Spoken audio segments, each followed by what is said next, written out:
Terima kasih. Pada pagi ini Kamis tanggal 20 Juli tahun 2023, saya diberi kesempatan untuk memberikan materi kodetik seorang jurnalis. Ini saya terus terang merasa memaparkan ini sangat berat sekali dalam hati saya, karena ini kaidah profesi saya sehari-hari yang saya jalani. Tetapi ini secara teori saya harus memaparkan apa adanya secara teori dulu.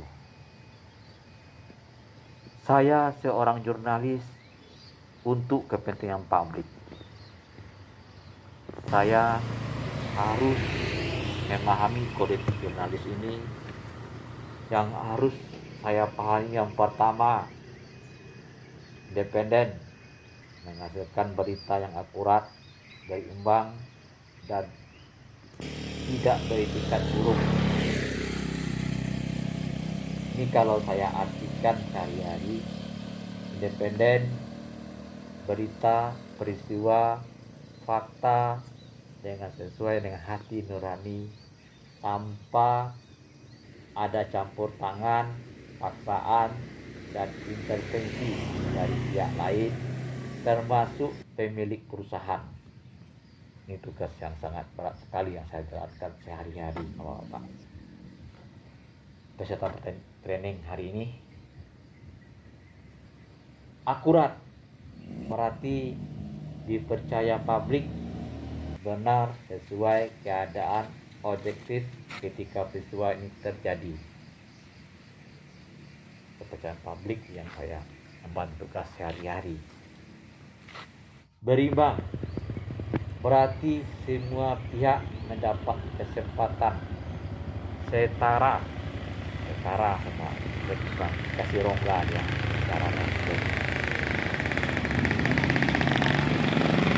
Tidak berisikat buruk, berarti tidak adanya niat secara sengaja dan semata-mata menimbulkan kerugian pihak lain. Dengan berita ini saya berjanji tidak akan merugikan orang lain dengan pemberitaan ini. Setara, baik itu kaya, miskin, tukang gerobak, tukang sate, petani, setara kasih rongga untuk bicara. Alhamdulillah. Poin kedua yaitu profesional. Arti profesional ini sebagai jurnalis ini sangat berat juga buat saya. Profesional artinya setiap saya ketemu narasumber, saya tunjukkan diri saya kepada narasumber. Saya Afridon dari media editor. Kenalkan, saya mau konfirmasi, menghormati hak privasi. Ini privasi ini nggak lewat nih. Semua yang bersifat privasi saya rahasiakan. Saya hanya mencari informasi sesuai dengan fungsi dan tugas yang pokoknya sebagai narasumber yang dikatakan. Terus, tidak menerima suap. Pemirsa, saya seorang jurnalis, kadang-kadang saya mangkal di rumah atau di payung atau di Mamonjol dari kantor PWI atau di belakang dinas peternakan atau di dekat dinas pendidikan provinsi Mentawai, yaitu di beberapa PWI di Padang Priamas. Atau belum bisa memberi kita gaji yang maksimal. Kita bekerja di perusahaan lokal. Nah, ini poin ini tidak ditimbang suap untuk keluarga. Ini sebagai tantangan buat saya sangat tinggi sekali. Terus berikutnya, kita jurnalis memberikan berita faktual dan jelas sumbernya. Harus jelas sumbernya, harus dari kita, tidak boleh katanya. Terus jurnalis harus mengambil dan menyiarkan gambar, foto, suara dilengkapi dengan keterangan tentang sumber dan dicantumkan secara berimbang. Terus menghormati pengalaman traumatik narasumber dalam penyajian gambar, foto, suara. Jurnalis tidak boleh melakukan plagiat. Nah, ini penyakit nih kalau media online. Kadang-kadang mereka membaca tanpa turun ke lapangan, mereka sudah tampil tayang berita-beritanya. Nah, ini dengan kecepatan sekarang ini plagiat itu dosa besar dalam jurnalis.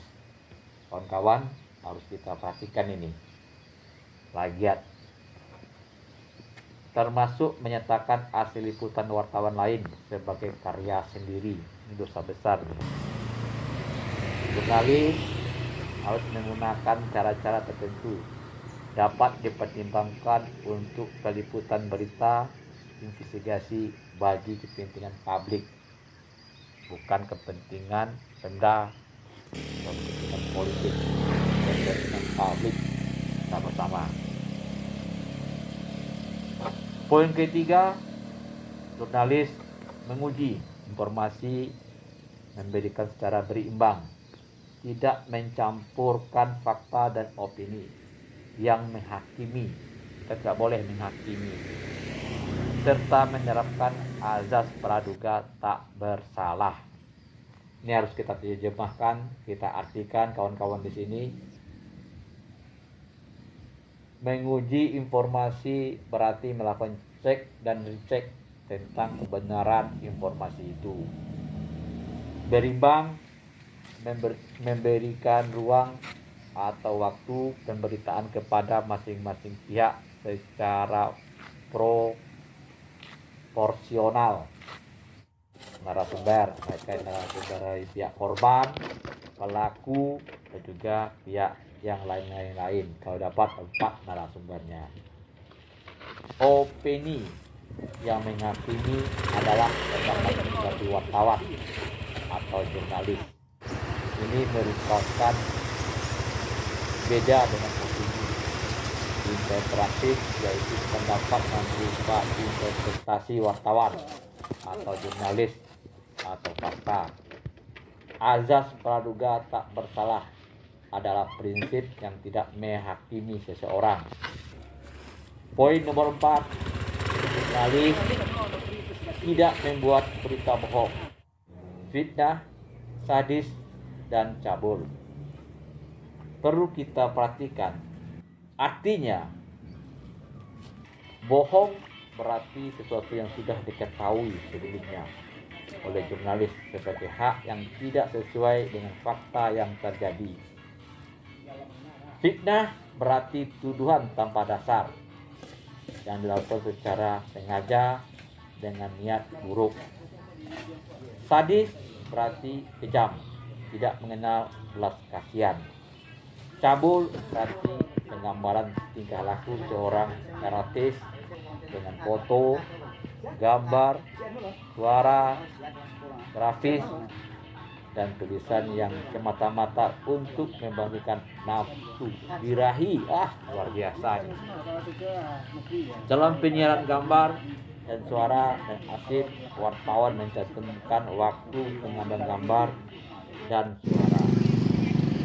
Poin kelima, jurnalis tidak menyebutkan dan menyiarkan identitas korban kejahatan susila, apalagi anak di bawah umur, dan tidak menyebutkan identitas anak yang menjadi pelaku kejahatan. Artinya, identitas, semua data, informasi yang menyangkut diri seseorang yang mempermudahkan orang lain untuk melakukan. Jurnalis terutama pada anak-anak yang berusia di bawah 16 tahun untuk menikah. Poin ke-6, jurnalis tidak menyalahgunakan profesi, tidak menerima suap Artinya jurnalis tidak boleh menerima suap. Ini sangat berat juga nih. Profesi tidak boleh mengambil keuntungan atau informasi yang diperbolehkan bertugas sebagai jurnalis menjadi pengetahuan umum. Suap, pemberian dalam bentuk uang, benda, atau fasilitas dari pihak lain yang mempengaruhi independensi seorang jurnalis. Poin ke-7, jurnalis melindungi narasumber yang bersedia diketahui identitasnya maupun keberadaannya. Menghargai ketentuan embargo, informasi latar belakang, dan off the record sesuai dengan kesepakatan off the record. Artinya hak tolak adalah untuk tidak mengungkapkan identitas keberadaan